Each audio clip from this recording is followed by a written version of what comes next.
women and girls in science. When asked to name a few famous Indian scientists, APJ Abdul Kalam and C.V. Raman are bound to be the first names that come to mind. However, Indian women have been making a name for themselves in the field of science, technology, engineering, and maths. India has a deep pool of talented women in science who have achieved tremendous success in their respective fields. And today, as we celebrate this day, we have with us some of the leading women in STEM.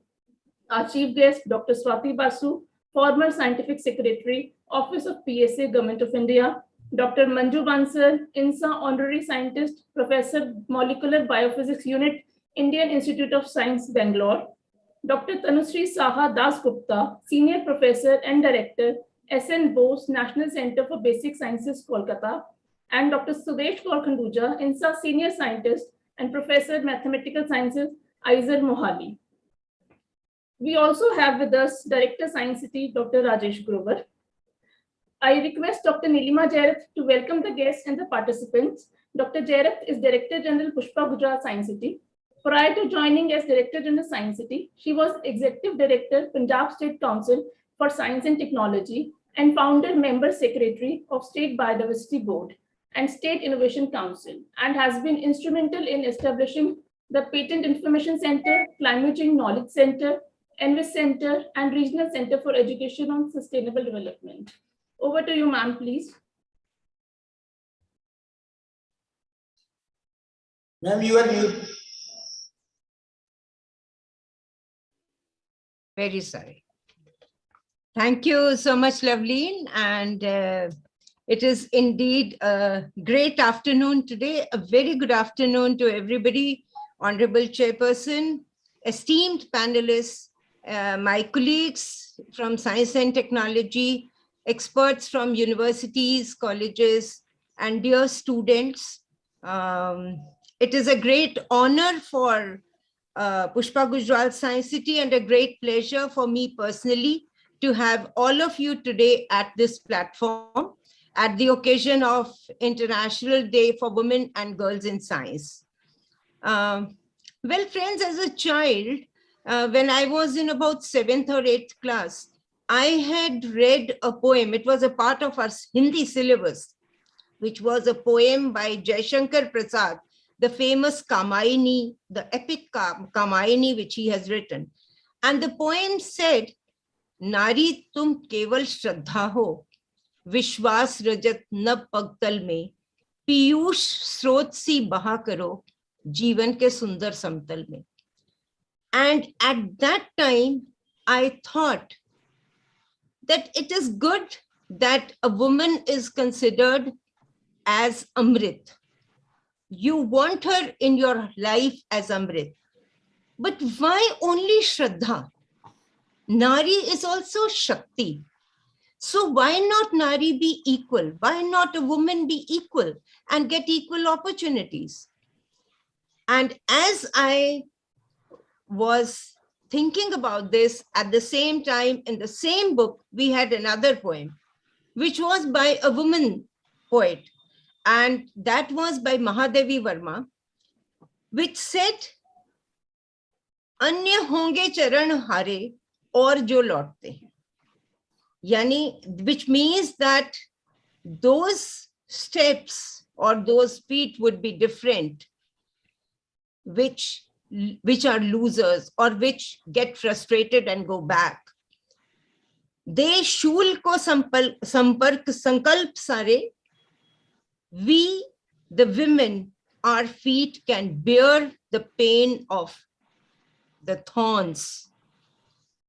Dukh vrati nirman unmad, yah amarta naapte pag, bandh denge ang sanskriti se timar mein swarna mila. Timar means darkness. So we women can remove darkness, can bring light to darkness. Panth rehne do aparichit, pran rehne do akela. Let us tread on unknown places. And today we have luminaries with us, jinke liye panth bhi aparichit tha, अकेली भी चली और जीती भी.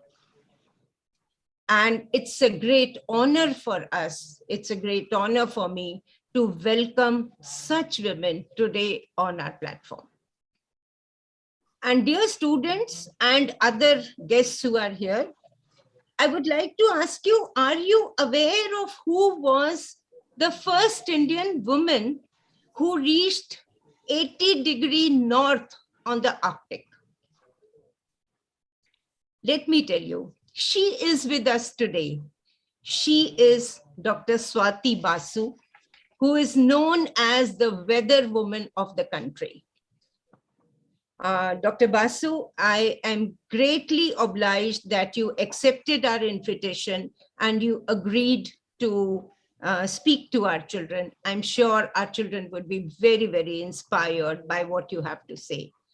As Dr. Loveleen told, Dr. Basu has been the scientific, presently she is the scientific consultant. Before this, she was the scientific secretary to the principal scientific advisor to the government of India in the PMO.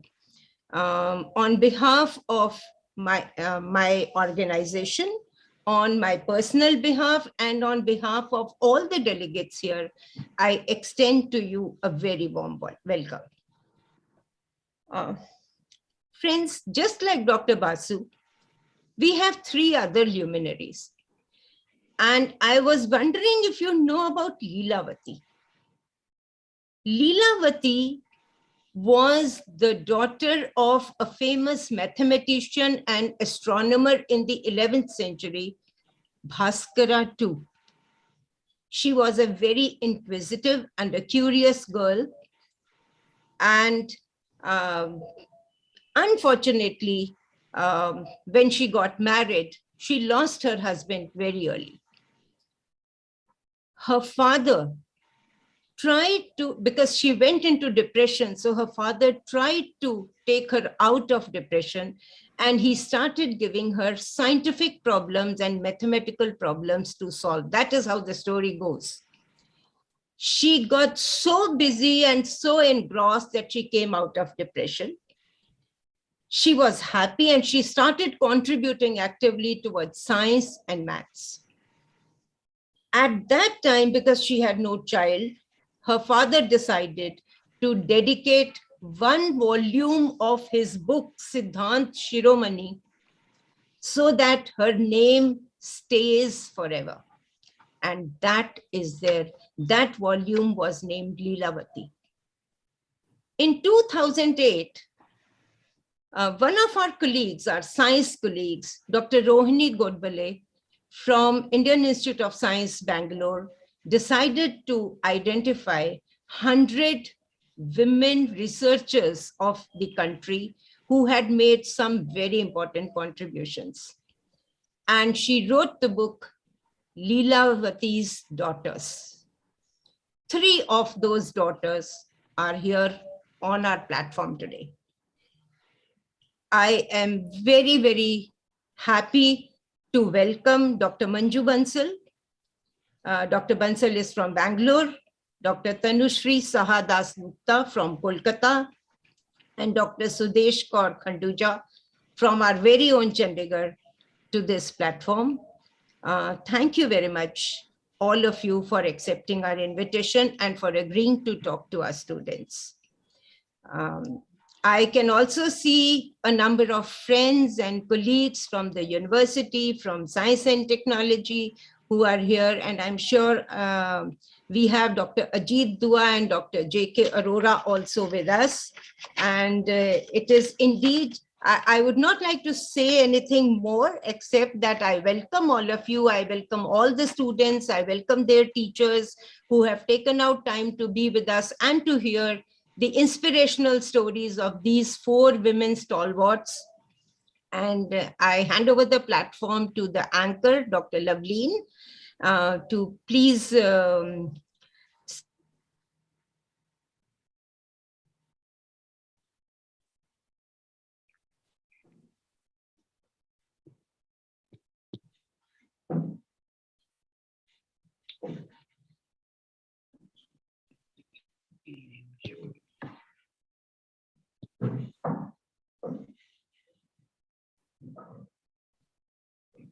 I think her image has got frozen.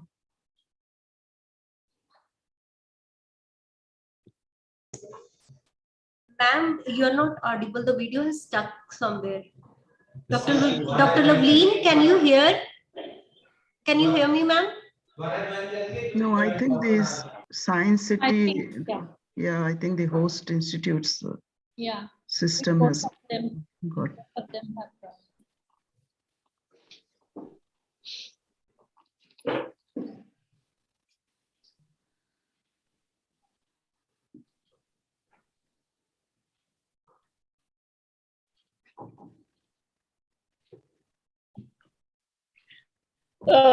Am I audible?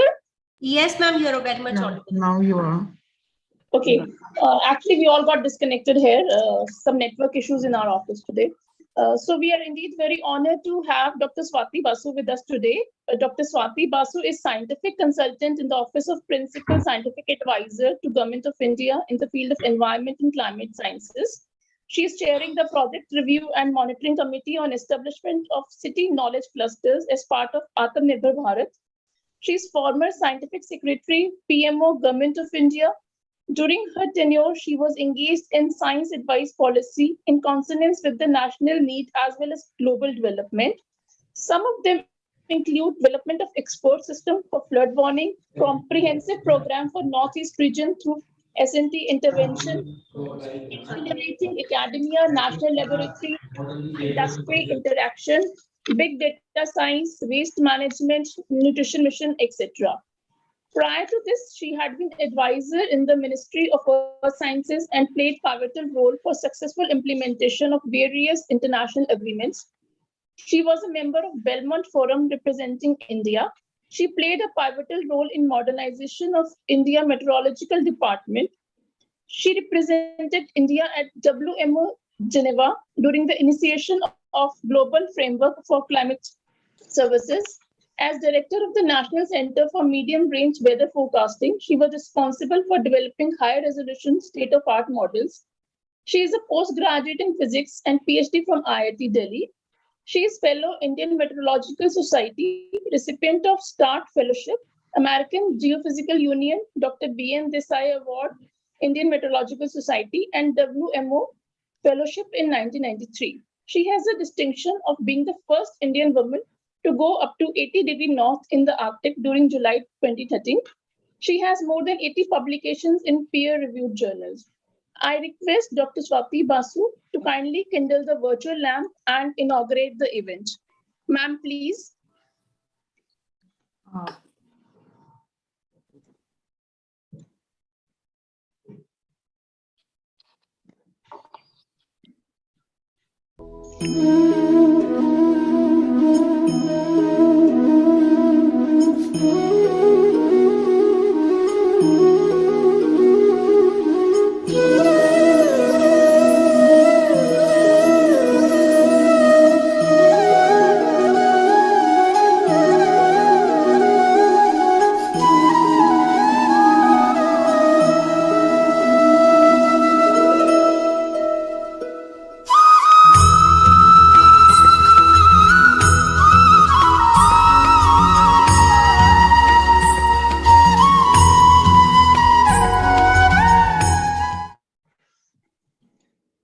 Thank you so much, ma'am. I request you to say a few words, please.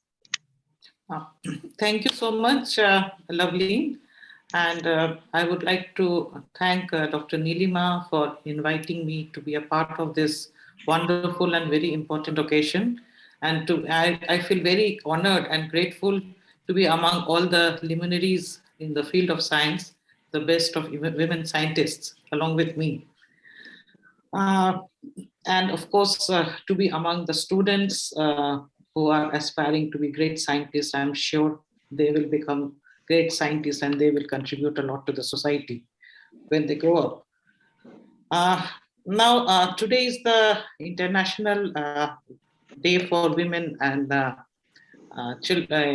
girls for science. There is another day of 8th March, which we celebrate as International Women's Day.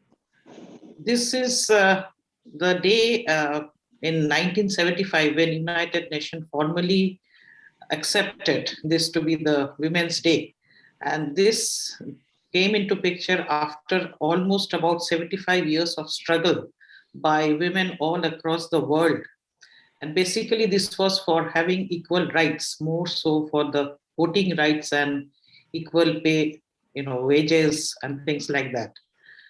So this is how 8th March is celebrated as the International Women's Day. This is mostly attributed towards equal partnership and equality. Now, International Day of Women and Girls in Science, how did it start? It started basically through a resolution which was passed by the United Nations, rather the UNESCO, on 22nd December 2015. They decided to establish an annual International Day to recognize the critical role of women and girls, and they feel that they play an important role in the field of science and technology. And subsequently, from 11th February 2016, this started. And these are aimed essentially, to tackle because women, they constitute 50% of the entire population. So there has to be an equal opportunity and awareness regarding all these things. So the aim of celebrating this 11th February to be the day for women and girls in science is basically that in order to tackle the challenges of the agenda for sustainable development, from improving health to combating climate change, it relies a lot on the other half of the society. That is, we should have equal partnership for both women and men. So each year there is a theme for this International Day of Women in Science. So this year's theme is equity, diversity, and inclusion, and with special emphasis on water. Water unites us. As you know, because of this climate change, water is going to be an important factor in the coming years. So this particular year's aim is to recognize role of women and girls in science, not only as beneficiaries, but also as agents of change for accelerating the progress towards achievement of a particular sustainable development goal, that is clean water and sanitation. So this is a brief which I just wanted to share with you. I'm sure many of you know, but I just wanted to say. So now this particular day belongs to all women everywhere. So we should identify, celebrate, and increase visibility of women's achievements. And I'm glad that we have many of them today with us.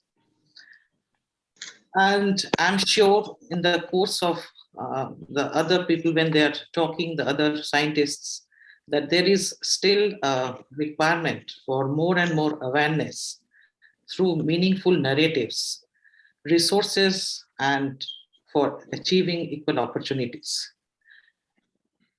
Now, as you all know, that there is still underrepresentation of women in science and technology all over the world. Of course, several programs have been undertaken by government, but there is still a need of greater induction of women in the science stream. It is also important that women, they start assuming greater roles in the leadership positions, where they become an integral part of decision-making processes. So it can make a real impact in the days to come. It is also important that we bring on board women from all walks of life. And we should also emphasize that there is a need to provide appropriate opportunities for rural women in SNT through entrepreneurship, and they can turn out to be effective game changers. Additionally, it is important that media should start showcasing more and more success stories, which will bring out very intently and to inculcate the inspiration and motivation to the younger generation. Last but not the least, and most importantly, social awareness, family support, and cooperation. These are vital for the formative years for all the women scientists, and especially when they are at the, in their formative years as a girl student, and to, when they are pursuing their career. As has been mentioned by Dr. Neelam, that there has been existence of many women scientists from time immemorial. In spite of tremendous odds and at their end, and they have been able to achieve what they have stood for. And many of them have gone unnoticed, but they kept on thriving and they could achieve in what they believed in. If I start from, of course, Dr. Neelam has already mentioned some of the names. And if I start counting from 19th century, right from Dr. Kadambini Ganguly, the first Indian woman to practice modern medicine, Anandi Gopal Joshi, she was a contemporary, Dr. Mary Poonen Lukosu, the first female surgeon. Then we come to the 20th century, we have Dr. Kamala Sohoni, the first PhD in scientific discipline, in fact, from Indian Institute of Science. Vibha Chaudhary, elementary particle physicist and cosmic rays. In fact, a star has been named after her in 2019. Then Rajeshwari Chatterjee, the first woman engineer. Anna Mani, the first woman meteorologist. Ashima Chatterjee, Iravati Karve, Rama Parimala, in various disciplines. Although we in the 19th century, eventually women started coming in various other fields. And of course, in 21st century, we have many names, including Kalpana Chawla. Of course, we have Soumya Swaminathan, Gagandeep Kang, and there has been any number of secretaries, especially in biotechnology department. And of course, myself, I could reach up to scientific secretary level. There has been vice chancellors. So, of course, we are riding on a rich heritage of various legendaries from long past. But it is now our duty to continue in that path which they had paved for us. And of course, if we compare with them, now we have much more conducive environment. And societal support has also started being given. And I think we should start continuing in that path. Some facts I would just briefly like to mention that only 25% of women are in the scientific faculty of various institutions and universities. And women make up only 14% of the 2.8 lakh scientists, whereas the global average is 28.4%. So we are 14%. So almost half. So we have a lot to catch up.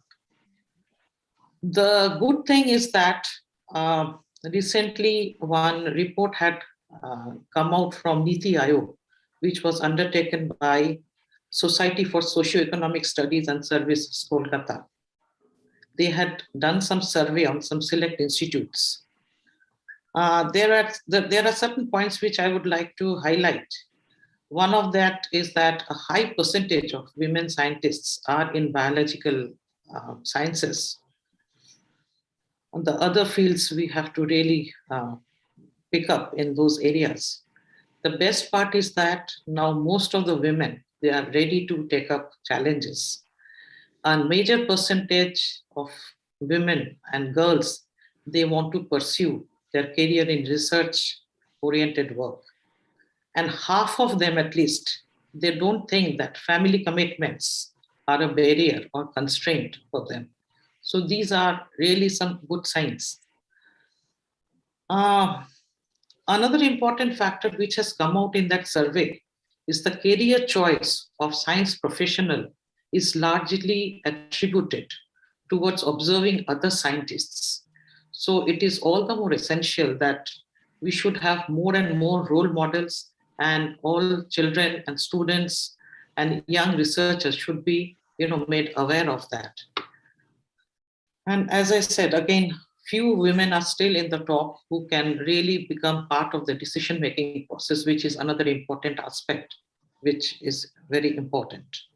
There are certain basic traits which are prevalent in women, which is, of course, honesty and integrity. I mean, they are more sensitive, understanding, they are good teamwork, powerful communication, and they are good in relationship building.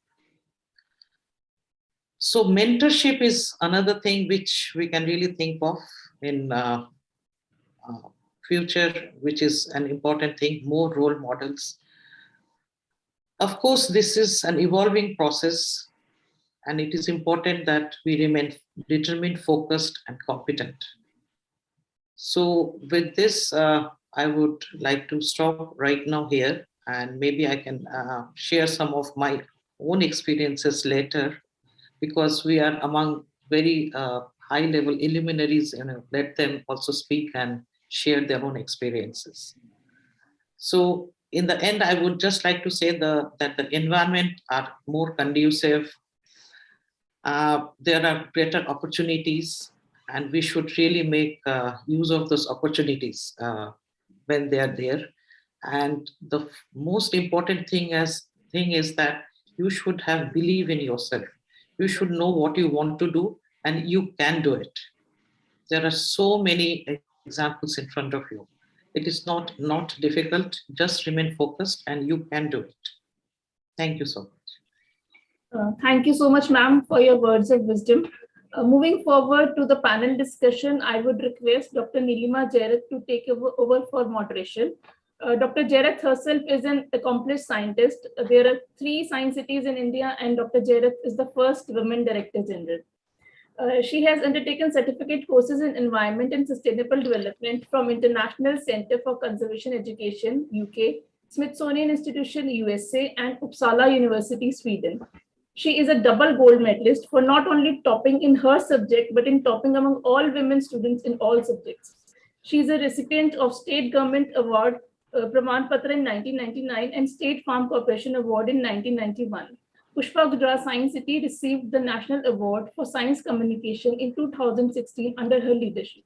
Over to Dr. Jairath. Ma'am, please. Thank you so much, Loveleen. Such a lot of introduction was not required. We are the hosts. But it is indeed a great pleasure to be here today. And to begin with the panel discussion, because we have to keep track of the time as well. I would like to invite, first of all, Dr. Manju Bansal. Dr. Bansal is a is a professor of theoretical biophysics group in molecular biophysics unit at Indian Institute of Science and founder director of the Institute of Bioinformatics and Applied Biotechnology, Bangalore.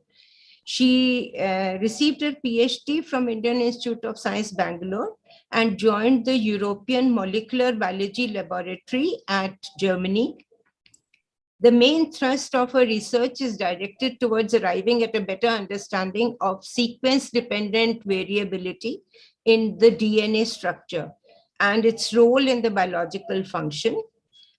She is an INSA, she has received the INSA Medal for Young Scientist. She's a fellow of the Indian Academy of Sciences, Bangalore, the National Academy of Sciences, Allahabad, and she is an EMBL visiting, she has an EMBL visiting fellowship from Germany and is a senior Fulbright fellow.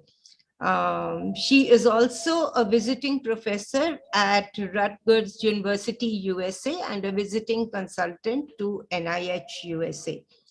She would be speaking on from designing dresses to designing molecules. A very interesting talk, I'm sure. Dr. Bansal.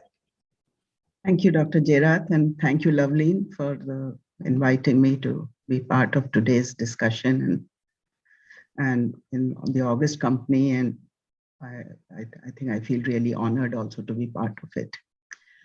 And so I think we've been given about 8 to 10 minutes, each of us, I think. Yeah. So I'll keep it brief and to the point. But I think one thing, what I was telling also was that I think Dr. Basu mentioned mentoring. And I, in fact, recently was part of a podcast done by India Bioscience on mentoring young scientists. And so there I had focused more on how I fared by having a mentor who was exceptional, and how I've tried to convey some of those kind of feelings and the properties and qualities which he managed to imbibe in me, I hope, which I try to then pass on to my students. And it's kind of interesting because over the years, when I started, or when I joined the molecular biophysics unit as a PhD student way back in 1972, the field itself of biophysics, bioinformatics, biotechnology was hardly known. I mean, the only thing that people knew a little bit about was biophysics. And my own degree actually in master's and undergraduation was in physics. And I went into physics, and when I started my career at the age of, actually I finished schooling at 15, and so I hardly knew anything much. My father was actually away at that time doing his PhD in UK.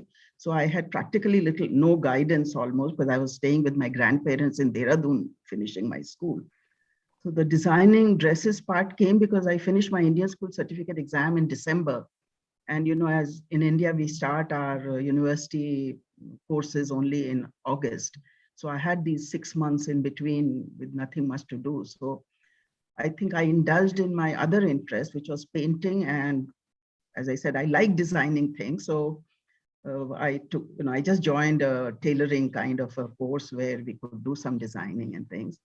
And I think to some extent, I realized that I did have a small amount of artistic tendency, which helped me to not just follow, whatever traditional things they were teaching, but kind of go a little bit out of the way.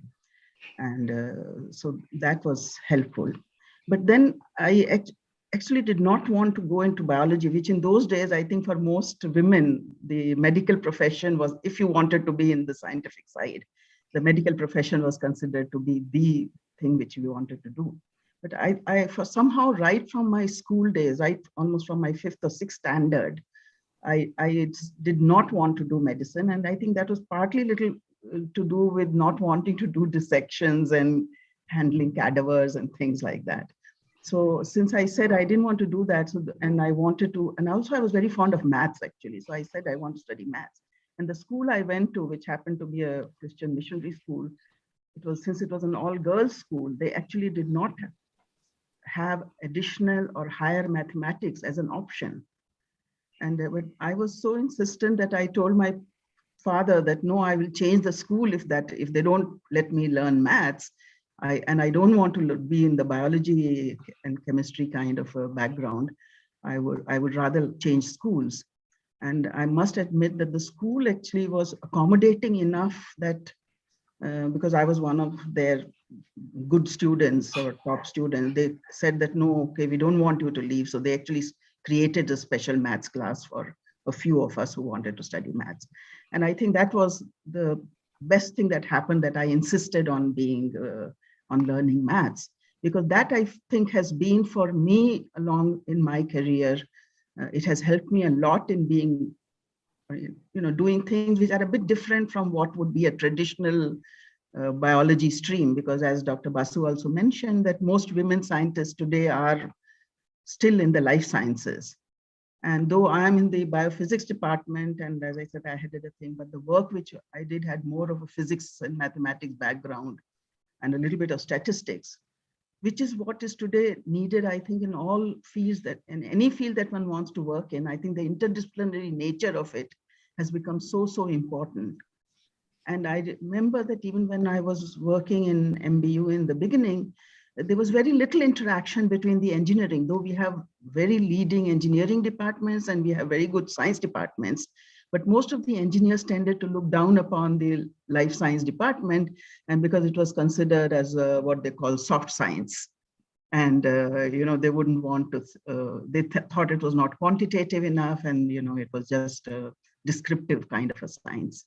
And so I think people like us who got into this kind of a field helped to break down that barrier. And today I'm proud to say that in my department, 3 of the faculty members are actually engineers. They come from an engineering background, and then after doing, in fact, their PhD, even in maybe electrical engineering and different fields of engineering, like vision. One of them has done in vision, one has done in neurophysiology, one is in hardcore chemical engineering. They have all got interested now in biological topics, and they've realized how complex it is and how challenging it is. So I think that is something which I find many of the men are able to do, but I think most of the women somehow do still tend to take the easier route, what they think is the easier route, because they are afraid of maths and the analytical kind of a background, which I think is what is difficult. And what also is happening is that, again, Dr. Basu mentioned this, that even though we have a lot of women doing, say, the masters or the engineering kind of BTech degree courses, very few of them actually come to research, and most of them take up actually jobs. They prefer to take up jobs in industry rather than stay on in the research. And to some extent, I think one can understand that, because research is not a 9-to-5 job. It is, you really live with it kind of thing. And so that becomes, I think, difficult unless you have a lot of support from the family. And if you can spend more time than what you would at a normal kind of. So my, whenever I deal with younger women scientists, or when they come to me, students, what I always tell them is that don't choose science or science research as a career unless you really love doing science. I think that is what it has. It's not just a career, it's not a job. It is a vocation. You have to feel that this is what you want to do. And so this, and I do find, I mean, even now, after so many years, for example, as I said, when finally I finished my master's and I wanted to come to Indian Institute of Science, even for my interview, I must give, in a way, I give credit to my parents that they didn't encourage me, but they didn't discourage me. But my father, just in way back in 72, he just said, you want a career, you want to work, okay, go ahead and do it. And he just put me on the train and sent me to Bangalore. And with no, I mean, I have 2 brothers, but nobody was sent to accompany me. So I traveled alone all the way from Hyderabad to Bangalore alone, took an auto from the railway station, came to institute and appeared for my interview, and was fortunate enough to get selected. And even after now 40 years, I find girls being escorted by their brothers, sisters, whole family, especially from Calcutta and Bengal. I find, I don't know why they all turn up in whole families to go for an interview. And so when people talk about, giving encouragement, I think to a large extent, I think there is more, in fact, encouragement now than there was when most of us who are on the panel, I think, started our careers. So to that extent, I think we, all of us went through a hard time. And I was fortunate enough, but at the time it was very scary that after being selected in MBU, my PhD supervisor was Professor G.N. Ramchandran, who is considered as one of the, good scientists who actually, one of the few really good scientists who did not get the Nobel Prize. And I have heard at international meetings, people say that, many Nobel laureates in life sciences, people don't remember their name, but my PhD mentor, Professor G.N. Ramchandran, anybody who's in the field knows about him. And he's, there's been a whole validation tool which has been named after him and which is used. So, he's much better known than a lot of the Nobel laureates in the field of molecular biology and sciences. So since I was allotted to work with him, it was, I mean, again, as I said, one is very young and doesn't know much about him. But when I joined, some of the other people actually scared me, saying that, he's very tough and he hasn't, no girl has actually finished her PhD with him. Though by that time he was already 50 plus and had about 24 PhD students. So as I said, instead of encouragement, it was more of trying to scare people out. But what one found was that if one is sincere about doing the work and one puts one's mind to it and do it, I think one can survive. And working with somebody as tough and as well known and, who had a lot of expectations from his students was, I think it made us ready to take up challenges, which again have been mentioned. So I think doing PhD itself was a big challenge, and finishing it in time and going ahead with it. And then, of course, the question comes of whether, in those days, in the 70s, most of the people, once they finish PhD, and especially from a place like IISc, they would all go abroad immediately for a postdoc. That was like the standard thing.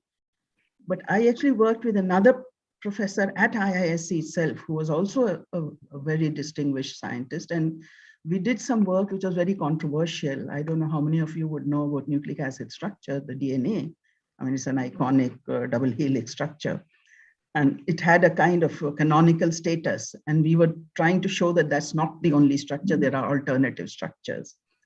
So the kind of comments which we got when we submitted those papers, they were almost abusive from the foreign referees. So again, those kind of, hard dealing with those kind of situations actually, and when you are a young person starting your career, etc., it's it toughens you up in a way, and you learn how to cope with it, because I think sometimes you would almost feel like giving up, but I think it made you take up challenges, next challenge. So I continued working with it. As I said, I chose to work in India, fortunate enough after my just 1 year of postdoc at EMBL to get a position in IISc.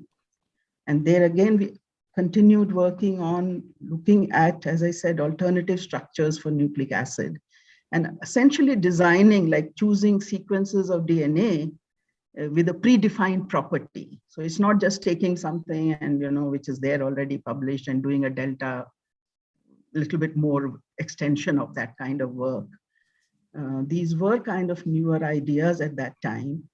And publishing was extremely difficult because people kept saying, "No, where is the experimental validation for your theoretical models?" And so proving that, trying to collaborate with experimentalists who would, try to at least show that some of the ideas that you have and what you are proposing are actually true in real life situations.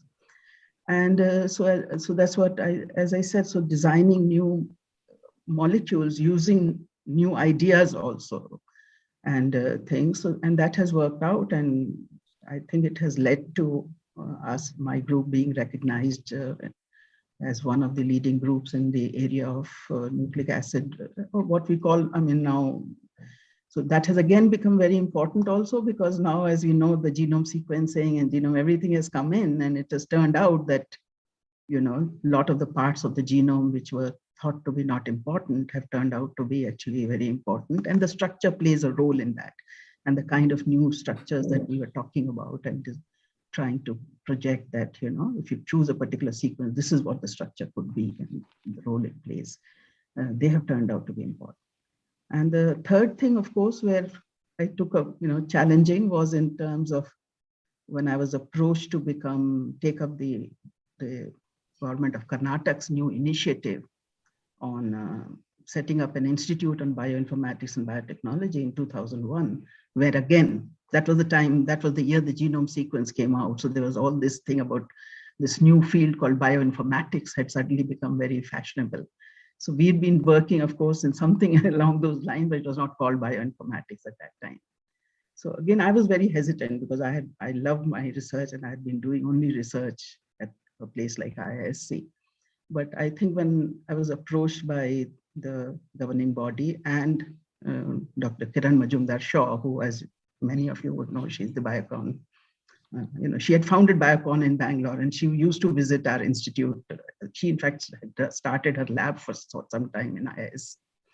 So, when she was the chairperson of the vision group of biotechnology, and she also phoned me up and said, "No, you should take it up. And, if people like you don't do it, then, nothing new can get started, etc." So that was again very challenging, and we were given I was given free hand to kind of recruit people from any field, do anything which we wanted. And so the course that we started that time in bioinformatics, where in the very first year, we had students with engineering background, medical background, veterinary background, biochemistry background, basic sciences background, agriculture background. And we got people from industry to come and teach, give lectures, so that, and we had 100% placement with our first batch of students. And that institute has taken off very well. And when, as I said, since somehow I found that even after being there for 3 years, that I still missed my research. So I came back to IISc and took it up. So I think it's been a lovely journey, and I feel, never for a moment have I felt that I made a wrong decision. But that's partly, as I said, because I think right from the beginning, I kind of knew what I wanted to do, What I find is many girls have this, they're very ambiguous about their feelings about what exactly they want to do. And so, I mean, my advice always to parents also, when sometimes they approach that, their daughter is finishing 10th standard and what should she be doing? And so is always that, you find out what she or he wants to do. Even, I mean, I would say the same thing applies to sons also. And I think if you enjoy doing what you are doing, you are good, you generally do well in that field. Then if it doesn't matter which field you choose, but as long as you are passionate about it, I think that's what is very, very important. And so my advice or suggestion to younger women also would be that take up science careers if you really enjoy doing science, and if you think you will, this is what you want to do with your life. And also be prepared to make some sacrifices, I mean, for the sake of your, especially as I said, if it's a research career you are looking at, because you can't take time off few years, take a complete break. I mean, it's because then it becomes very difficult to catch up. I mean, as it is, you're constantly struggling to keep up with whatever is happening in the field. And if you take a complete break, I think it becomes difficult to get back into the stream. So just be that, but I think the rewards are enormous. Let me just put it that way. I think all of us here would vouch for that, the pleasure you get by doing good science and doing novel kind of findings is enormous. That is all I would like to say. And thank you so much, Frank. Thank you so very much. I'll get back to you with a question, but I also know that that all the students around, they need to emulate and applaud the courage which you showed since your childhood in being able to question the decision of the management and then getting your way through. So that shows the commitment which you have for that. I would get back to you again, but before that, I would like to invite Dr. Tanushree Saha Dasgupta, because she has to leave the forum at 5 o'clock. So Dr. Dasgupta is the director at the S.N. Bose National Center for Basic Sciences, Kolkata. She works in the area of computational condensed matter and material physics, and a major thrust of her research is in the application of principles of electronic structure calculations to understand physics and chemistry of novel and complex materials. She has a PhD from Kolkata University and a postdoc fellow at Onera, Paris, followed by CNRS France, Max Planck Institute, Germany, and IISc Bangalore. She is a fellow of the American Physical Society, the World Academy of Sciences, Indian National Academy of Sciences, and is a recipient of the Swarna Jayanti Fellowship, the MRSI ICSC Superconductivity and Material Science Annual Prize, the Department of Atomic Energy Raja Ramanna Prize, the P. Shield Memorial Award, Dr. APJ Abdul Kalam HPC Award, and J.C. Bose Fellowship. She has headed the Max Planck India Partner Group, Advanced Materials Research Unit, and Thematic Unit of Excellence on Computational Material Science at the S.N. Bose National Center. So, Dr. Tanushree. Thank you so much. Thanks to Dr. Neelam and as well as Loveleen, because she has been in constant touch with me. And of course, I feel wonderful to be a part of this very distinguished panel. And unlike my two previous speakers, I will take the help of slides because I also want to show some pictures, which may be attractive to the young people in the audience. Is my slide visible? Yes, ma'am, they are. Yeah, so I have been asked to give a title, and I have given a title, Journey Towards Excellence, story of a woman scientist in India. And it's left to you whether this title is justified or not. And as already mentioned, I come from S.N. Bose National Center for Basic Sciences, which is in Kolkata. And this institute was established by Department of Science and Technology to honor the life and work of Professor Satyendranath Bose, in whose name half of the fundamental particles of the world, namely the bosons, are known. Especially those who are students of physics, they would certainly know this name, like S.N. Bose.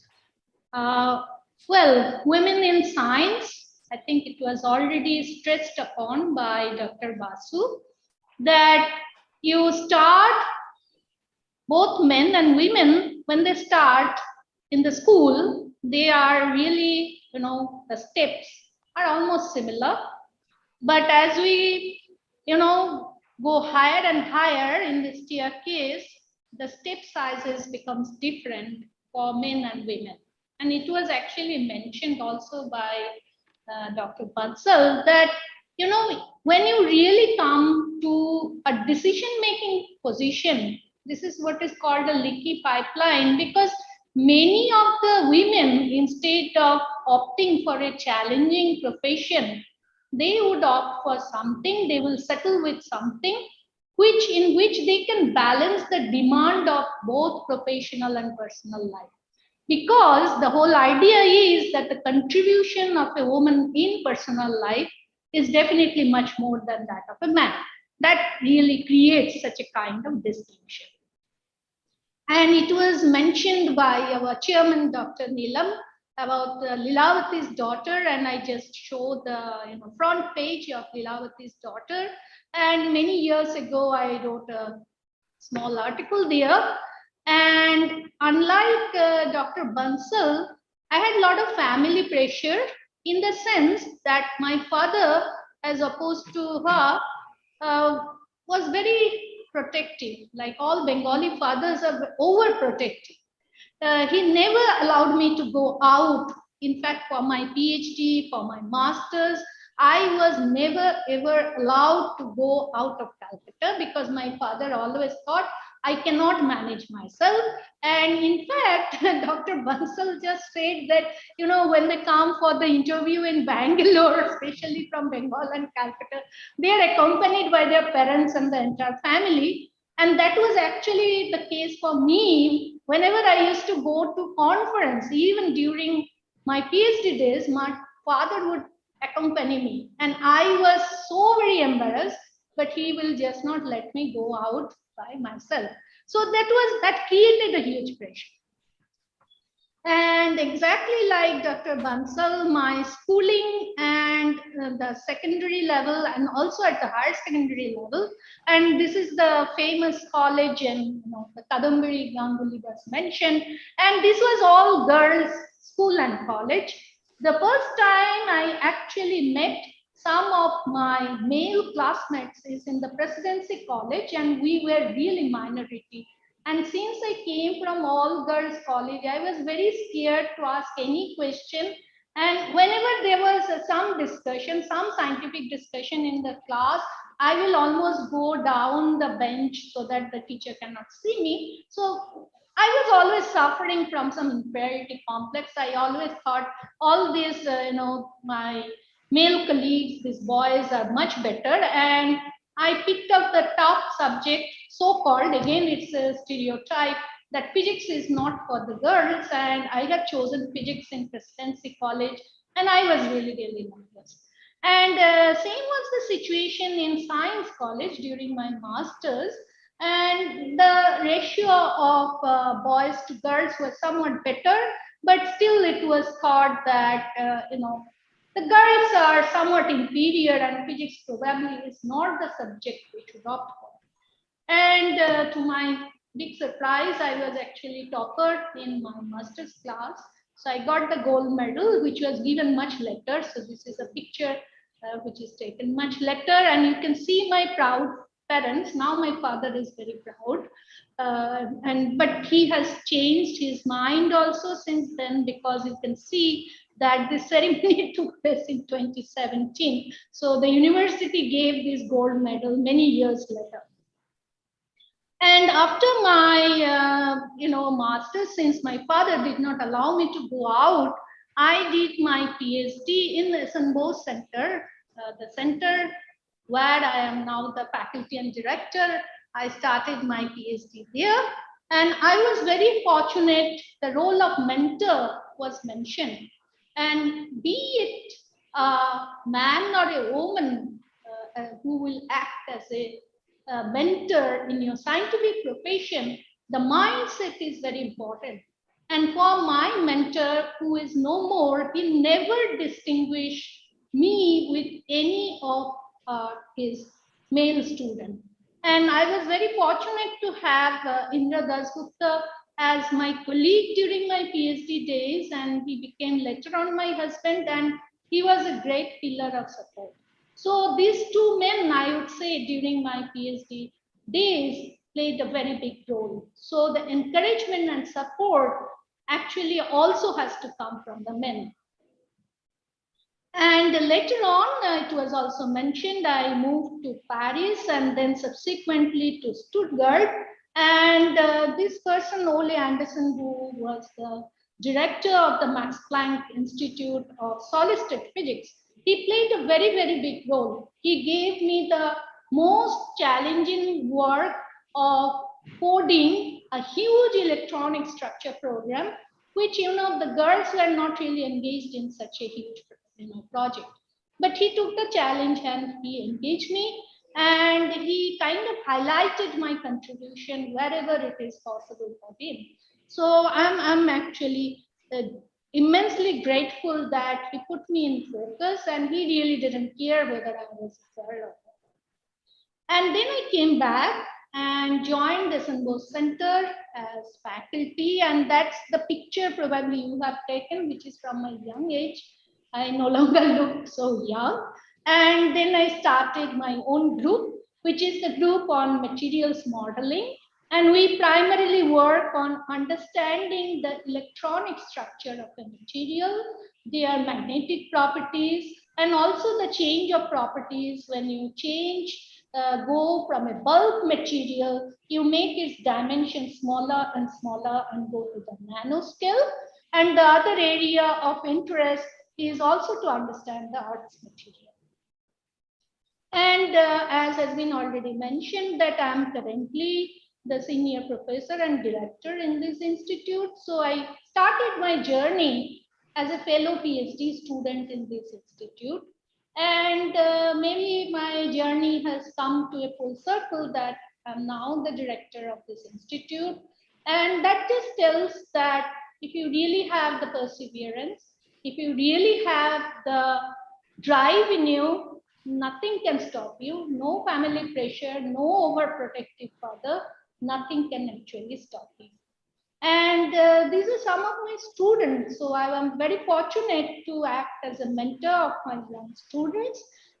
She is right now in Japan as an associate professor, and she is a young assistant professor in Kolkata. And some glimpses of my group.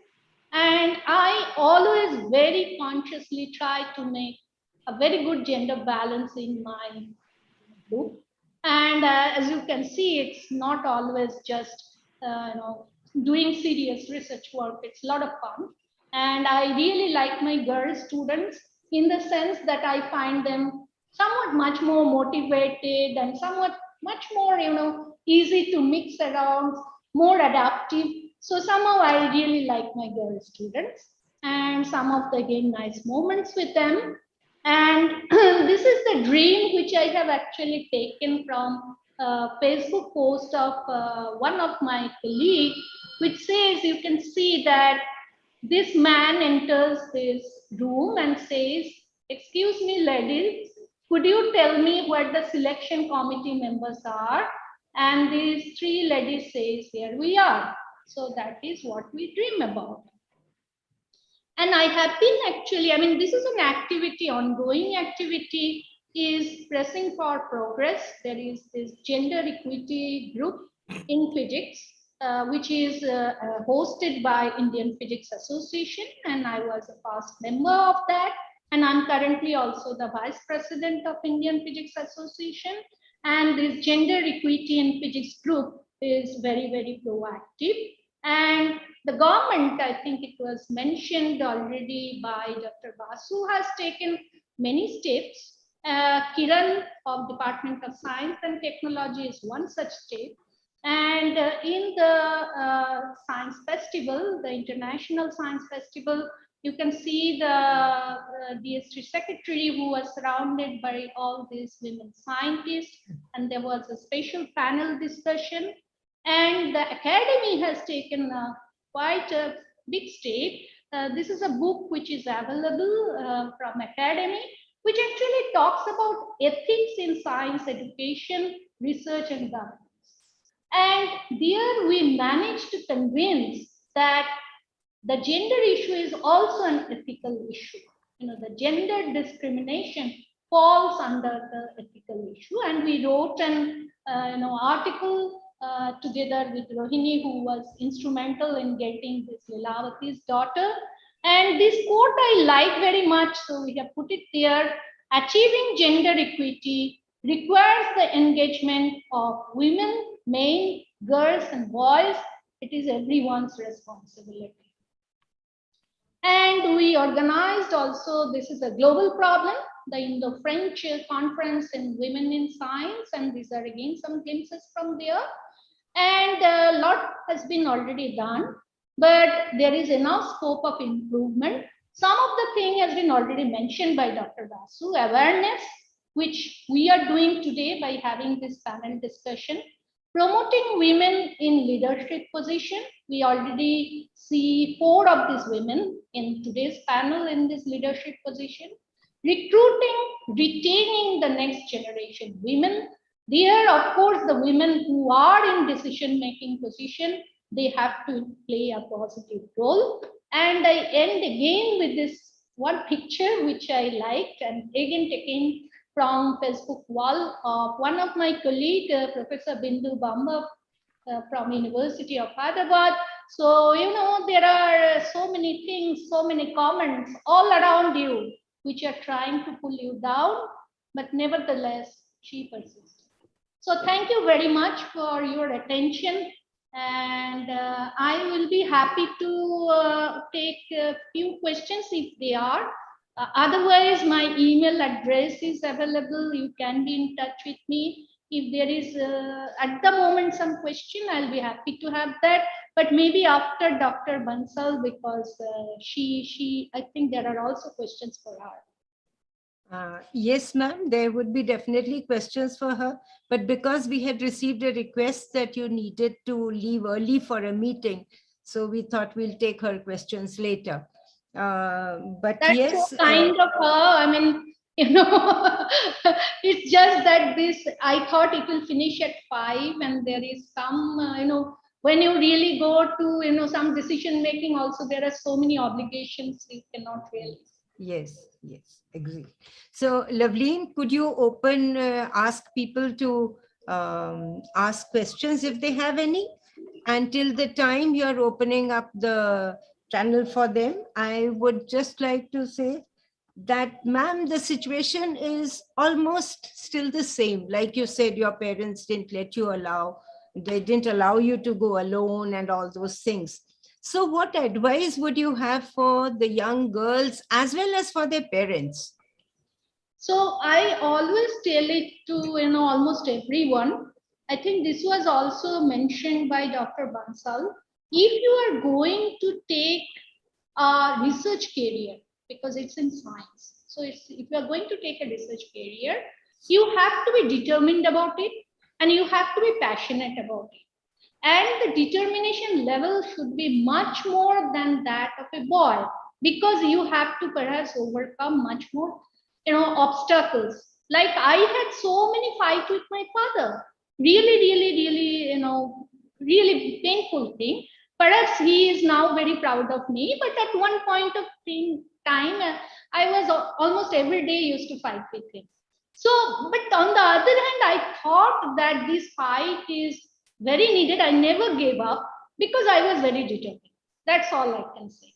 So you really have to be passionate. That I think Dr. Basu started actually, the very first name she mentioned was that of a Kadambini Ganguly. And there was a very nice, unfortunately, it's in Bengali, some TV serial, it was aired on Kadambini Ganguly. And you will be actually astonished to see what kind of obstacle she faced. But she was very determined. She was not ready to give up. And that determination for a girl should be much more than that of a boy. That's all I would say. So young girls, please take this message home. Loveleen? Ma'am, I have dropped the message in the chat, but there are no hands raised. I may like to announce that whoever wants to ask question from Professor Saha, may please raise your hand. We'll unmute you.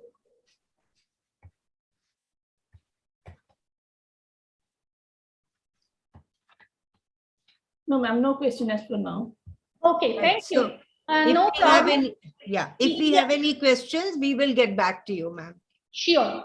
Yeah. Thank you so much. And I'm indeed sorry that I'm leaving in the middle of this meeting. Very wonderful meeting, but I see that it's getting recorded. So I definitely will be able to listen to the rest part of this very interesting conversation.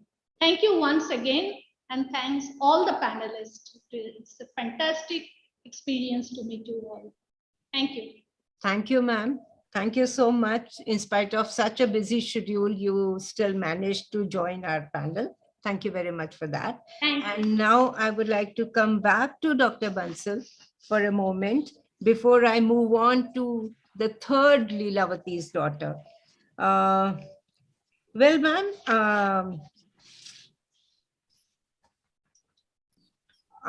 I was reading your biography on Leelavati's daughters, the book, and I found that you had a mathematics teacher at Dehradun who once said he would not take extra classes for you, but he in a way pushed you into doing your work yourself. Yeah. This happens quite often in school, and sometimes the students don't like that. They feel hurt about it. Yeah. So what is your advice, one, to students, and two, because we also have teachers with us, to teach us? As I said, I mean, that's kind of that incident or what it motivated me a lot, and in a way, because he showed confidence in me. He sort of said that you don't need, I mean, he wasn't very complimentary about, because he said, see, the other students whom I am teaching, they are of a different level and you will get bored. I mean, that was exactly his sentence. He said, if I make you sit with them, you will get bored. So what he suggested was that, I should just, he would give me problems, and he said, you solve them, and if you have difficulty, you come and discuss with me. But I don't want you to sit in a regular kind of tuition class. And so that was good. And I think the same thing, actually, I would say the same, I faced the same kind of a thing when I joined for my PhD, because I mean, the BSc, MSc was more kind of routine kind of teaching in the usual university, which was at Osmania University. So there again, went from doing masters in physics. I had the good fortune that when I was in the second year, they suddenly introduced an optional subject, which was biophysics, which was not there before. And then when it so happened that all the toppers in MSc previous, we were 3 girls, and we all 3 decided we were going to go and do biophysics. So our physics teachers were very unhappy because they said that, everybody does nuclear physics and solid state physics. What is this biophysics? Nobody's heard of it. And why do you want to go and do your special paper in biophysics? But we somehow stuck to it. And I think we were fortunate that at least out of 3, 2 of us, I mean, we stayed on in the field, and I did reasonably well in India. And my other classmate, she's actually a professor at Harvard, at Dana-Farber Center in Harvard. And so, I think we were in good company with each other that we wanted to do that. But then again, as I said, when I came for PhD to IISc, I had a supervisor who was also very, very demanding, very intimidating almost personality. But at the same time, what Dr. Basu also mentioned, that, he gave me, in a way, he would just give you an idea and leave you to work on it on your own.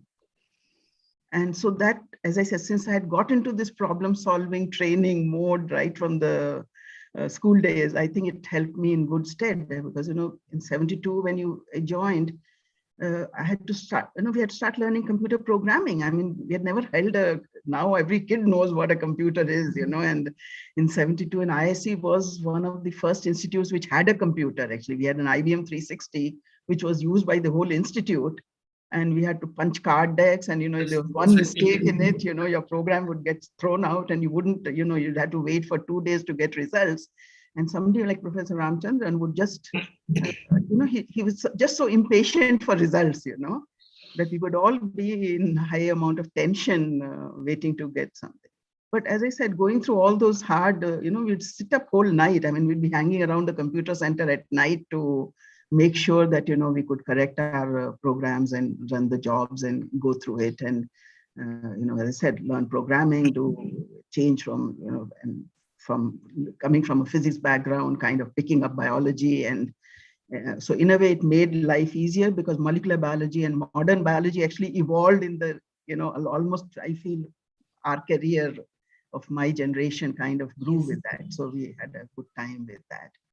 But I think so that, I think that is one more problem, I think, with our Indian education system, which, there is this little bit of rote learning and, trying to teach. So this problem solving approach. And one thing which stuck with me all through was Professor Ramchandran would say that, because sometimes, and I find even now students will come back and say, if you tell them something, they'll say, no, but this is what the book says, or this is what a particular article says. And one of his first sentences when, I probably said something similar was, don't take everything that is in a book as gospel truth. Otherwise, you'll never make a good researcher. You have to learn to question and, address and take up new problems, not something which, as I said, is just already there and doing some mental work on that. So I think those are life learning lessons, which I think, whoever the young girls and or boys coming into science have to keep in mind that, you have to kind of try and beat something new and try to aim for something different. Yeah. So they have to learn to question. That is important. We'll have a question answer session. We'll open it up subsequently. But before that, I would like to invite our third panelist, Dr. Sudesh Kaur Khanduja. Dr. Khanduja is an INSA senior scientist and a professor of mathematics at IISER Mohali, and an emeritus professor, Department of Mathematics, Punjab University, Chandigarh. Her research is mostly on theory of valuations, function field theory, and algebraic number theory.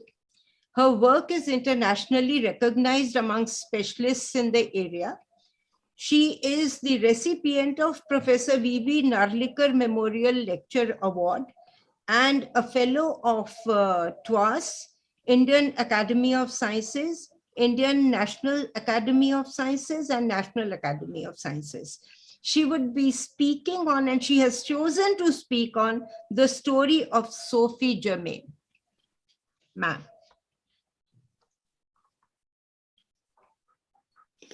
Hello. Yes, ma'am. Good afternoon, my dear friends. First of all, I would like to congratulate all the students, fellow panelists, and researchers on 7th International Day for Women and Girls in Science. And I'm also thankful to Professor Nilima Jairat and her team for giving me a chance to be a part of this August panel. I would like to share my slides, and since I had nothing much to say, I had so much in common with Professor Manju Bansal, Dr. Tanushri, and the other panelists, that it's better that I have chosen to speak on the story of Sophie Germain. So my slides will tell you who was Sophie Germain.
First of all, this is my institute. Am I audible? Yes, ma'am, you are, and we can see your slides as well. Okay. This is my, I'm affiliated, I have affiliation with 2 institutes. Center for Advanced Study in Mathematics, Punjab University, Chandigarh. This shows Gandhi Bhavan, a monument in Punjab University, Chandigarh. And this shows my another institute, ISER Mohali. So the story of Sophie Germain has its roots in Fermat's conjecture. So let me begin. For students, let me tell them that by numbers I mean 1, 2, 3, 4, 5. These are called numbers or natural numbers. Note that for all numbers A and B, a square, there is a simple formula which we learn in school: a square minus b square whole square plus 2ab whole square equal to a square plus b square whole square. So giving different values of a and b. Can you make it full screen? Can you make your presentation full screen? Because otherwise it's very small. It's small. Actually, it's a PDF, so she won't be able to make it. Yes. Oh, it's not a PPT. Yeah. Okay. Yeah. Okay. Sorry. Yeah. Please carry on. Yeah. Is it better now? Yeah. Okay. So giving different values to a and b, like we give value to a 2 and b 1, so it becomes 3 square plus 4 square equal to 5 square. In this equation, we give another value to a and b. This becomes 5 square plus 12 square equal to 13 square. And give another pair of values to A and B. This becomes 8 square plus 6 square equal to 10 square, and so on and so forth. So we see that it is possible to write infinitely many squares as sum of two squares. In 1637, I should not write a French mathematician. I should write down a French lawyer. Later on, we can call him a mathematician, but because by profession he was a lawyer, a French lawyer. His name was Pierre de Fermat, made the following conjecture. Let me tell the students what's the conjecture. A conjecture is a guess. It's a sort of guess about a mathematical truth. That guess seems very convincing. So that guess is called a conjecture, and it's named after Pierre de Fermat. Fermat's conjecture. It is impossible to write a cube as a sum of two cubes, a fourth power as a sum of two fourth powers, and in general, any power beyond the second as a sum of two similar powers. Here we have seen that we can write two squares as sum of two squares as becomes a third square. 5 square plus 12 square becomes 13 square. 8 square plus 6 square becomes 10 square. And 15 square plus 8 square becomes 17 square. And so we can write down infinitely many, there are infinitely many squares. When we sum them, it also becomes a square. But this cannot happen with when we take, instead of squares, when we take cubes or fourth power or any other power beyond the power. And this is Pierre de Fermat. It's essential to know before telling about his conjecture. I told you about his conjecture. And what is so important about his conjecture, the story is woven and the major role is played by Sophie Germain. So here is a French lawyer, Pierre de Fermat. Pierre Fermat was born on August 20, 1601 in the town of Beaumont-de-Lomagne in southwest France. His father was a wealthy leather merchant and he was able to enjoy education in a public school. Like Indian parents, his father wanted to join civil services. So after a stint at the University of Toulouse, Pierre Fermat joined law at Orleans and he took a career in civil service. So by 1631, at the age of 30, he was a magistrate and a counselor at the Chamber of Petitions at Toulouse. So he used to listen complaints against the administration. Fermat did mathematics as a hobby in his leisure time, yet he contributed a lot to the advancement of mathematics.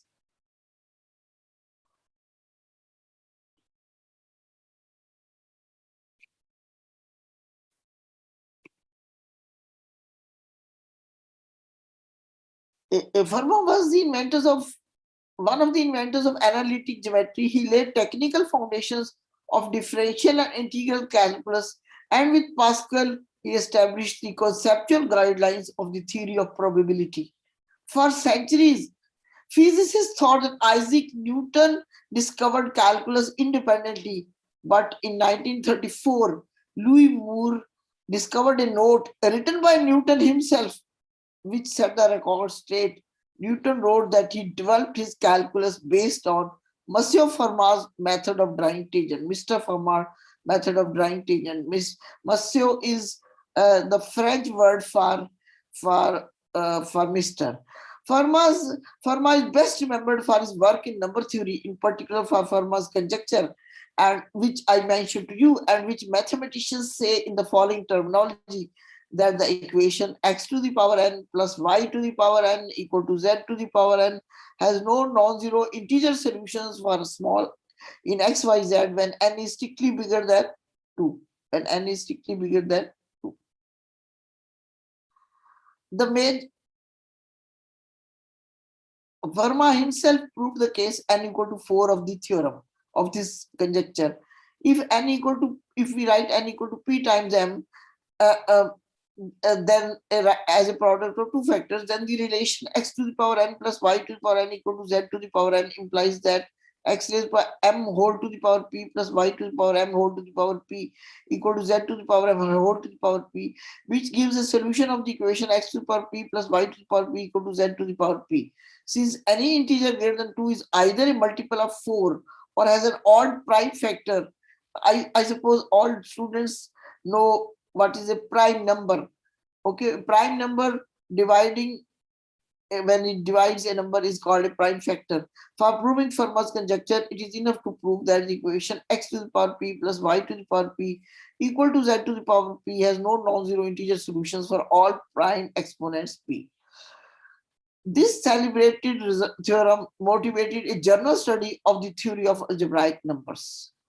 History reveals that in 1770, Leonhard Euler, Swiss mathematicians, used the field q omega with omega, a complex cube root of unity, to prove Fermat's conjecture for the case n equal to 3.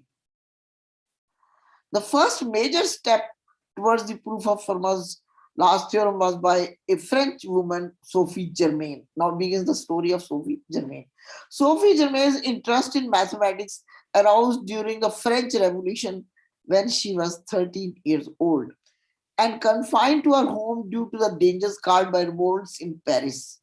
The event that changed her life excuse me, occurred one day when she was browsing in her father's library and ran across a book, History of Mathematics by Montucla, in that book the legend of Archimedes' death was recounted. Legend has it that during the invasion of his city by Romans, Archimedes was so lost in the study of a geometric figure that he failed to respond to the questioning of a Roman soldier. As a result, Archimedes was speared to death by that Roman soldier. Germain concluded that if somebody could be so absorbed in a geometric problem, then mathematics must be the most captivating subject. And it did captivate one of her friends, Professor Manju Bansal. And she, as she told that she made a case, even though that was a girls school where there was no option for higher mathematics, she got mathematics fascinated her, and she got a special class for her and her friends. So this is Sophie Germain. Sophie Germain had a short life. She had a short life like Ramanujan. Germain's father confiscated her candles so that she cannot study at night, because in those days, in the middle 19th century, in the 18th century, there were candles and there were no electric lights, and heating was removed from our room in order to discourage her from studying mathematics. But Germain was immensely determined, and eventually her parents relented and funded her research throughout. In 1794, when Sophie Germain was 18, École Polytechnique was founded in Paris to train mathematicians and scientists for the country. But women were not allowed to enroll themselves as members of this institution. Germain managed to obtain lecture notes from this institute under the pseudonym Monsieur Leblanc. So imagine, women were not allowed to join the institution. They were not even allowed to obtain lecture notes. They were not allowed even to study as correspondence students from good institutions like Polytechnique. So she obtained lecture notes from this institute under the name of a man, Mr. Leblanc, Mr. Leblanc. A couple of months later, the supervisor of the course, Joseph Louis Lagrange, could no longer ignore the brilliance of her notes. So he requested a meeting with Monsieur Leblanc and Germain was forced to reveal her identity because the course supervisor, Joseph Louis Lagrange, sorry, wanted, because her solutions were so brilliant, her answer sheets were so brilliant. So he wanted to, the course supervisor, Joseph Louis Lagrange, wanted to meet Mr. Blank. So he called Mr. Blank, and Mr. Blank was, in fact, Miss Sophie Germain. So she had to reveal her identity. And now Lagrange was not angry. Lagrange recognized her abilities and became her mentor. Sophie Germain moved from problem solving in coursework to studying unexplored areas of mathematics. She worked on Fermat's last theorem for several years and sent her results to the greatest number theorist of that time, Carl Friedrich Gauss. In a letter dated May 12, 1819 to Carl Friedrich Gauss, she explained her idea of the proof. And what theorem she proved, I'll state it because it's a simple theorem that P be an all prime such that 2k p plus 1 is also a prime number for some number k, and the following conditions are satisfied: x to the power p congruent to p mod q has no solution. The second condition is the set of pth powers modulo q contains no consecutive non-zero integers. Then the equation x to the power p plus y to the power p equal to z to the power p has no solution in integers x, y, z, with p not dividing x, y, z. This is referred to as the first case of Fermat's last theorem. So this is Carl Friedrich Gauss, the greatest number theorist of that time, and he's called Prince of Mathematicians. And this is Adrian Legendre, who also proved, used her result and proved one case of Fermat's last theorem. In particular, Sophie Germain proved that if p and 2p plus 1 are all primes, then the first case of Fermat's last theorem holds for the exponent p. In this way, she was able to show that the first case of Fermat's last theorem holds for all primes p less than or equal to 197. In 1825, her method claimed its first complete success when the famous mathematicians Peter Gustav Lejeune Dirichlet and Adrien Marie Legendre, one German and the other French, working independently, were able to prove the case n equal to 5 of Fermat's last theorem. In fact, so one person was living in Germany, the other in France, and her method became so famous that they used it and they proved the case n equal to 5 of Fermat's last theorem. In fact, they acknowledge that their proofs were based on the method of Sophie Germain. So such significant was her work. In particular, 14 years later, the French mathematician Gabriel Lamy proved the case n equal to 7 of the theorem using Germain's results. Although Sophie Germain made no further contributions to prove Fermat's last theorem, she embarked on an eventful career as a physicist. Her most important contribution to physics was memoir on the vibrations of elastic plates. This insightful paper laid the foundations for the modern theory of elasticity. The distinguished panelists who are a physicist will know about this. I have little knowledge of the theory of elasticity. As a result of this research and a work on Fermat's last theorem, she received a medal from the Institut de France. Gauss convinced the University of Göttingen to award her an honorary doctorate degree. But before this honor could be bestowed on her, she died at the age of 55 on June 27, 1831, due to breast cancer.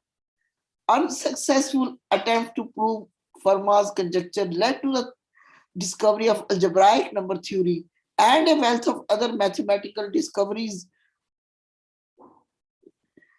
And I also work in algebraic number theory. This is my most favorite subject.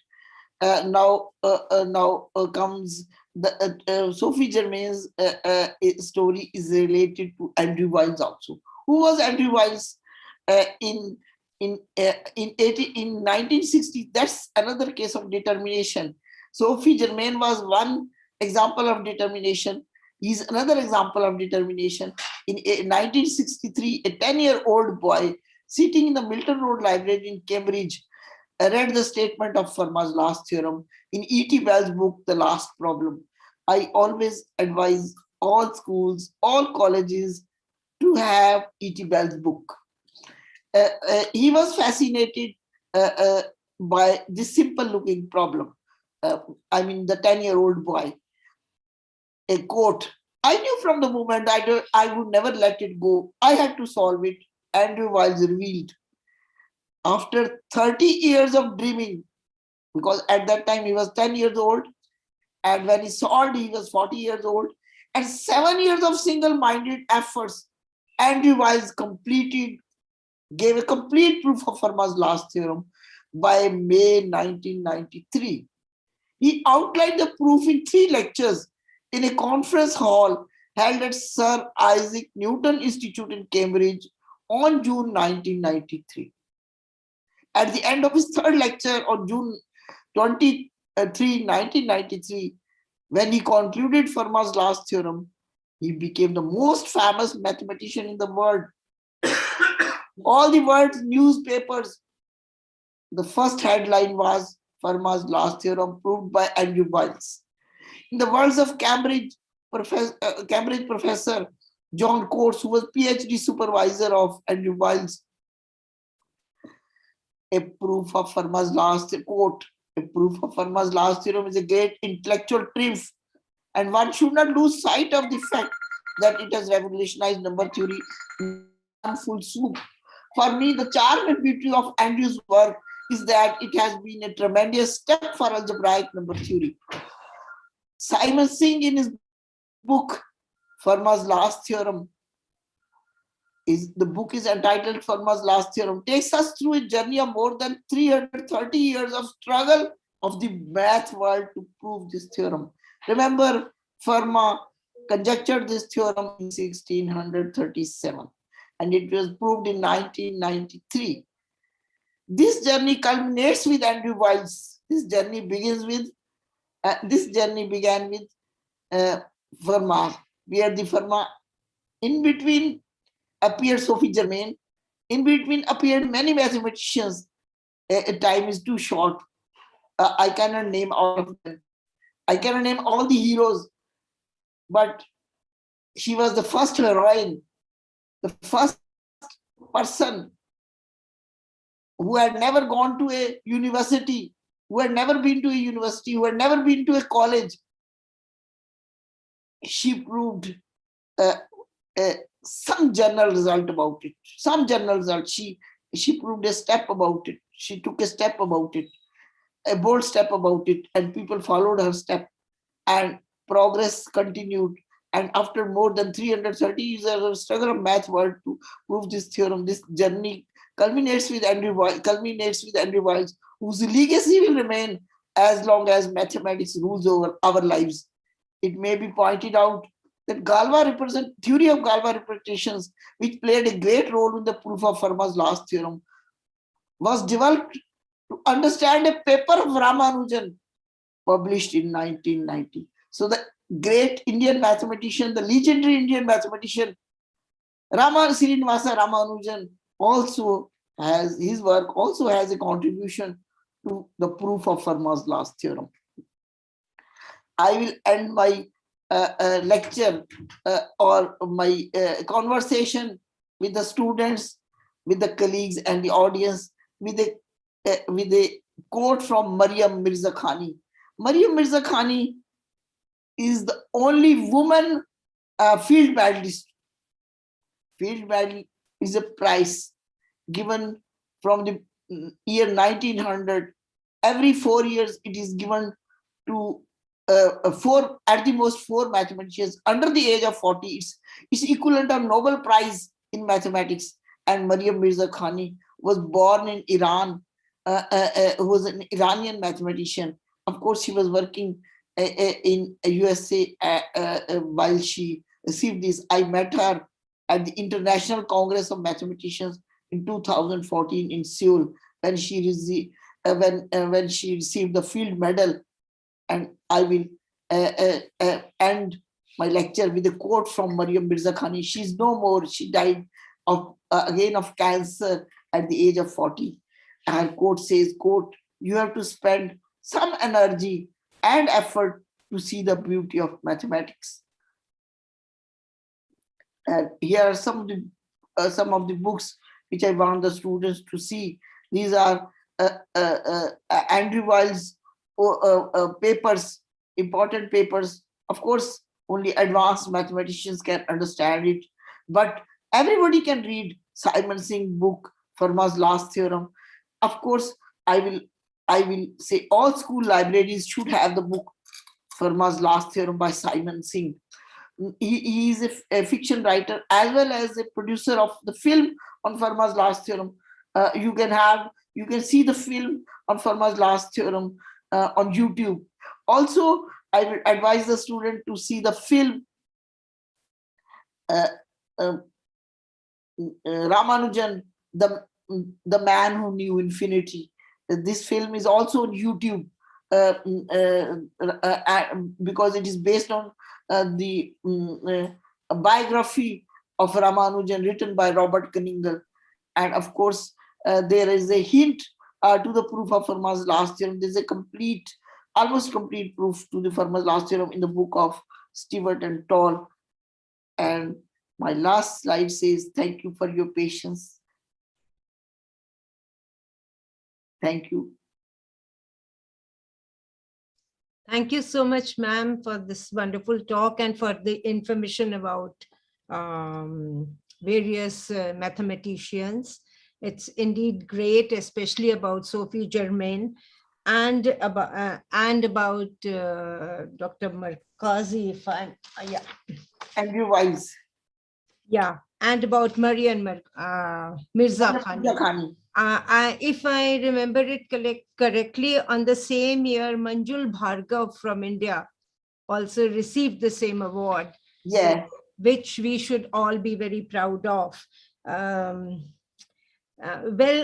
We all know that Madam is very, very dedicated, and I think that is the takeaway which we have from her today. That if you are really passionate, if you are really dedicated, and that is what all other panelists have said, so then there is no looking back. Considering that we are already running late, I would suggest to the participants that if you have any questions, please put them on the chat box. We will go back to our experts and send replies to you on your email IDs. We have your email IDs since you have registered there. So I would like to conclude the panel discussion, and I would like to hand over the platform to Dr. Loveleen once again. Thank you so much, ma'am. Now I invite our chief guest and panel chair, Dr. Swati Basu, for her comments. Ma'am, please. Thank you so much. So it was wonderful listening to the journeys which has been laid out by our panelists, and the very interesting talk by Professor Khanduja. I don't have much to add, but maybe a small glimpse of my own journey, which I did not, share at the beginning because I wanted to give some initial perspective of today's celebration. Unlike, I think, Dr. Dasgupta, my father had been very, very encouraging right from the beginning. We were 3 daughters and I was the last one, and probably they had, asked for a boy. And I always had that feeling right from my childhood. And I always wanted to see that I can do whatever a boy can do. So my father was a meteorologist. I mean, he's no more, but he always encouraged me to go for a subject which I liked and all. So I had taken up physics, And of course, the PSc and MSc were okay. But after that, I wanted to go for, I mean, my father also wanted, he encouraged me to do my PhD. But I myself wanted to do something in the applied field. So that is why there was an opportunity in IIT Delhi, and I enrolled for my PhD, and it was in an applied field. At that time, it was, just as Professor Bansal was also saying, air pollution modeling. So in 1979, so that was really not very common. I mean, I think I was one of the first ones to take up mathematical modeling for pollution dispersion. And that time, there was a lot of talk whether this Mathura refinery was affecting the Taj Mahal or not. So I took up that problem. And as I was immediately able to correlate, that time this, writing these programs, in those slips of papers, and sometimes even those black tape will go off. So we used to just look it out, against the, light, to look at all those holes, to read what are the statements. And we have to, just submit the deck of cards and wait for days to get the results and all. And in fact, I don't know if Professor Manjul, Professor Bansal will also agree with me. I don't know what she did. At least my time, I did my PhD in 83. We had to actually write with hand. And then those were cyclostyled, Yeah. So, so those were the days when you think back, and now it has become so easy to even type out the things. So after that, of course, I continued as a research assistant and research associate in IIT Delhi. And then another challenging thing came, that that when the first ever supercomputer came to our country, which was dedicated to our nation by the then Prime Minister. So that time the challenge was that how you can give a forecast 7 days in advance to the farmers, because that is very important. So then I joined in DST, which actually took up this NCMRWF as first thing. So as this was also told by others, the world of meteorology, it is again full of men. There are very few women.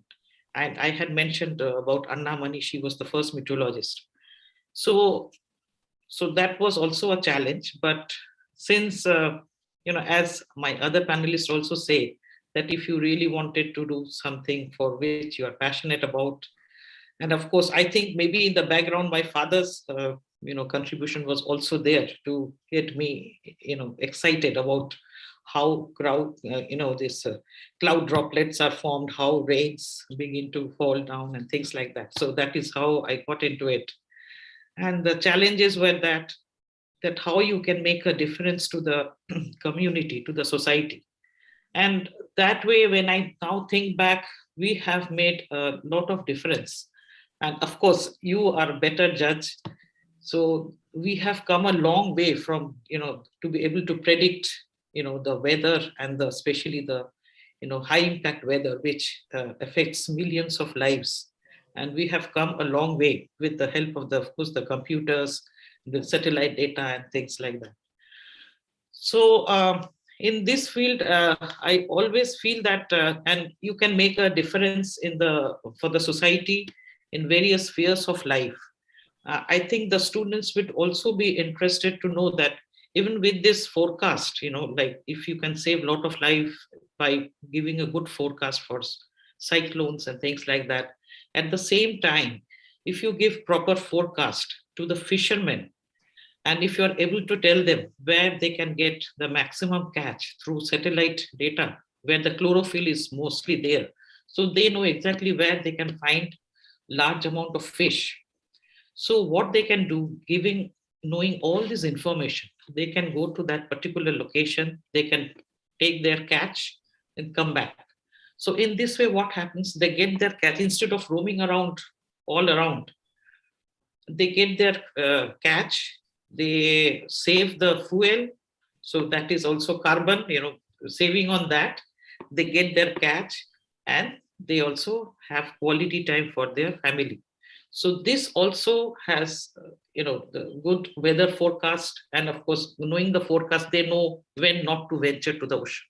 So this way, their quality of life has improved, and almost their, the income has also 50-fold increase, and that also includes the fisher women.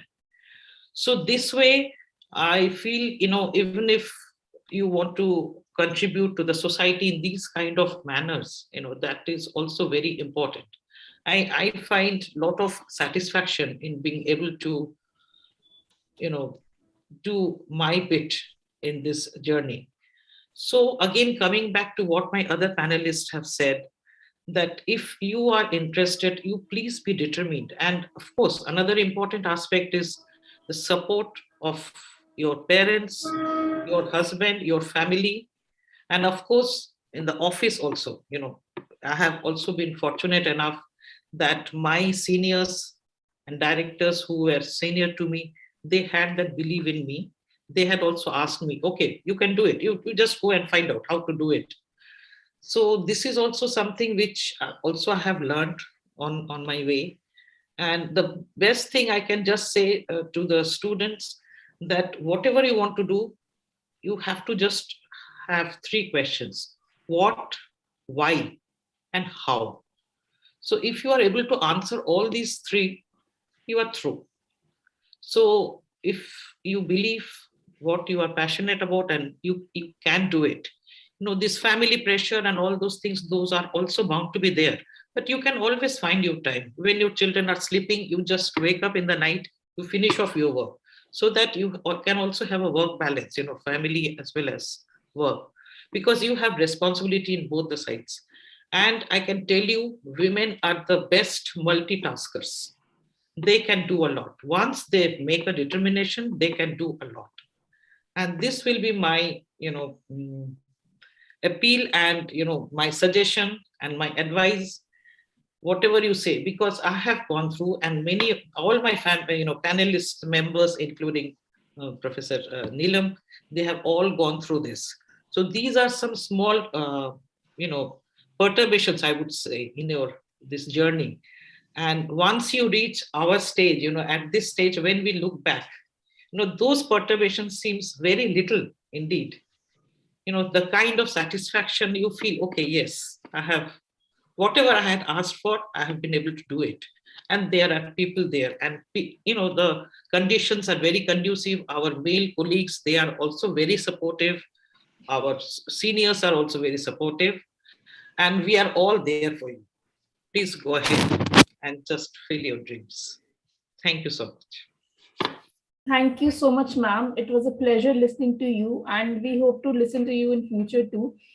We may have some questions from our participants. Anyone who wants to ask any question from our panelists or Swati Basu ma'am, please raise your hand. We will unmute you.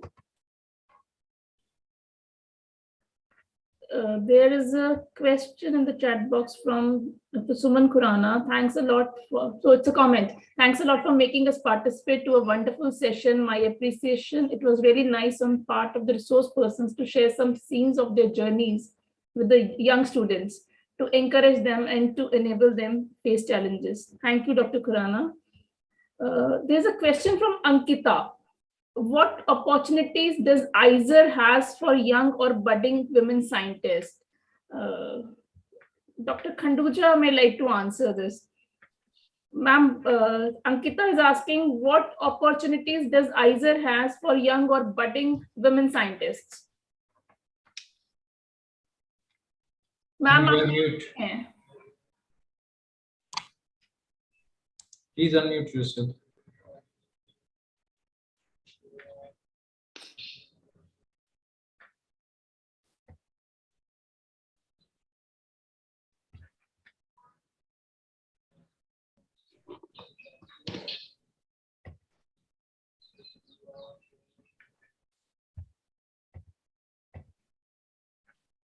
Am I audible now? Yes, ma'am, you are. Okay. ISER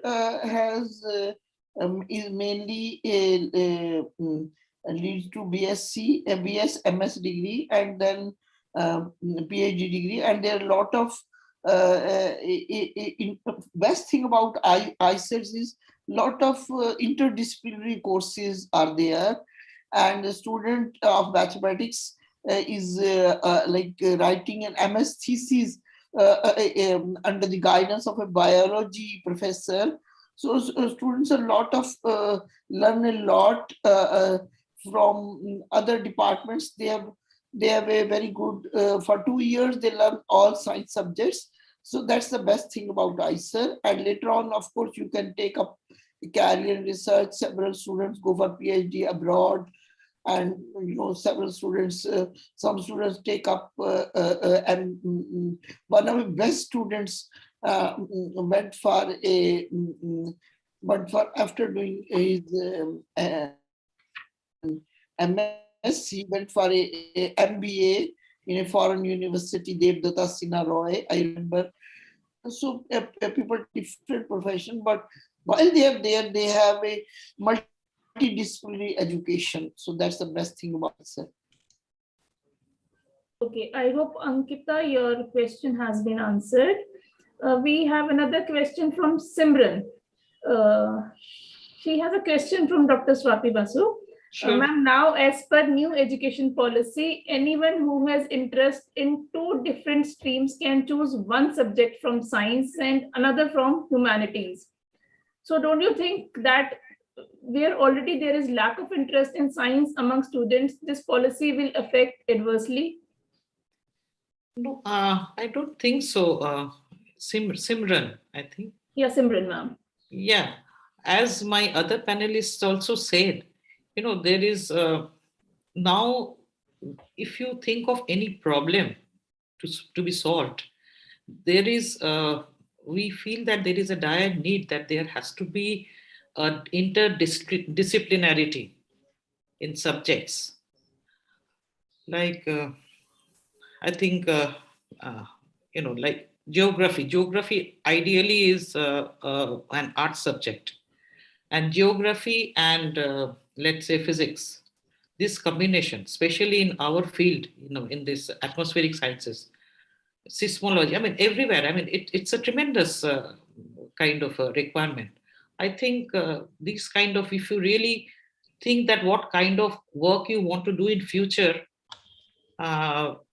this kind of combination of subjects can do wonders. And if you really want to have some further discussions, I'm always there, if you have anything particular in mind. Okay, Simran, I hope your question has been answered. Anyone else, please raise your hand or drop the message in the chat box. Yeah, Simran says, thank you, ma'am. No, I think there are no other questions. Okay, now I would invite Dr. Rajesh Grover, Director, Pushpa Gujarat Science City, to propose vote of thanks. Sir, please. Thank you, Dr. Loveleen, and it's a great honor to have been asked to propose a vote of thanks. And well, there is no denying of the fact that women today, they are catering to various domains, right from family to profession to social arenas and a lot more. And undoubtedly, their contribution in science and technology is increasing considerably. I really take proud in mentioning here that we have 5 scientific institutions in Punjab, and out of which 3 are presently being headed by women scientists, including Dr. Neelima Jairath, as Dr. Loveleen mentioned, that who happens to be the first ever women Director General of a science city in the country. And we are really grateful to Dr. Swati Basu, former scientific consultant in the Office of Principal Scientific Advisor to Government of India and former Scientific Secretary, for agreeing to our request to be the chief guest and chair the panel discussion organized at the occasion of celebration of the International Day for Women and Girls in Science. Ma'am, your address has rightly highlighted the need to enhance the participation of more and more women in STEM, especially rural women. And this would be made possible with the social awareness and family support. This is the takeaway from your address, I understand. And I once again thank you, ma'am, for your presence and thought-provoking and inspiring address at the occasion. And we are really fortunate to have great women luminaries as panelists on our platform. And I would like to place on record our deep sense of appreciation for Professor Manju Bansal, INSA honorary scientist at ISC Bangalore, Dr. Tanushri Saha Dasgupta, Senior Professor and Director at SN Bose National Center for Basic Sciences, Kolkata, and Dr. Sudesh Kaur Khanduja, INSA Scientist and Professor Mathematical Sciences, ISER Mohali, for taking out their valuable time for this panel and to participate in this conversation and sharing their challenges as well as success stories, thus making this panel discussion very meaningful. And I'm sure that experiences they have shared to address the challenges faced by them with their willpower and passion and determination would go a long way in inspiring our girls and women participants to achieve their full potential as scientific researchers and innovators. And we also express our gratitude to Dr. Nilima Jairath for moderating this session. We really take proud of being guided by her and the way she is radiating a source of energy within us. We remain grateful, ma'am, to you, and thank you for always being there. And I take this opportunity to extend our sincere thanks to our participants, especially our women scientists and researchers, research scholars for their presence and giving patience, listening and interacting with our experts.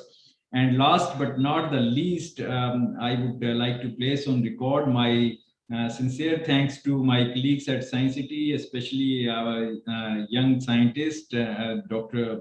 Lavleen Kaur and Ms. Kanika, Ms. Manpreet, Ms. Kamaljeet, for the hard work they have put in to make this event a success. And in the end, I once again thank you all. Thank you very much. Thank you. Thank you so much. Thank you. Thank you, ma'am. Thank you so much, everybody. Thank you, Dr. Swati. Thank you, Dr. Manju Bansal. Thank you, Dr. Khanduja. And special thanks to Dr. Dasgupta, who's already left. We'll send her a message, of course. And thank you, everybody. The best thing which I find today is that in spite of we have overshot our time, the school students to which this program was actually targeted are still there. So thank you all of them who are still there. Thank you very much for that. Thank you. And it has been a pleasure having you here. Thank you very much. Okay. Thank you. Bye.